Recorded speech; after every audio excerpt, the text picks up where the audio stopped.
We have developed an integrated hardware and software solution that enables real-time processing and visualization of hyperspectral data from a drone. Imagine this. We are generating accurate 3D surface models in real time, georeferencing hyperspectral data in real time, performing real-time atmospheric correction, and even running application-specific analysis right on the spot. Then on the ground station, it's all visualized in full 3D.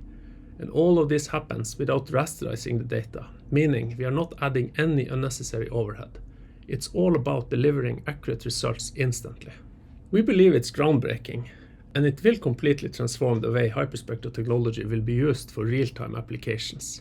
Picture this: you're collecting 500 megabytes of data every second from a drone, and instead of waiting hours or days to process the data, we are now analyzing and using that information on the fly. The possibilities are massive. For industries like mining, it's game-changing. Imagining being able to instantly identify mineral compositions or track environmental changes in real time. But the applications go far beyond mining.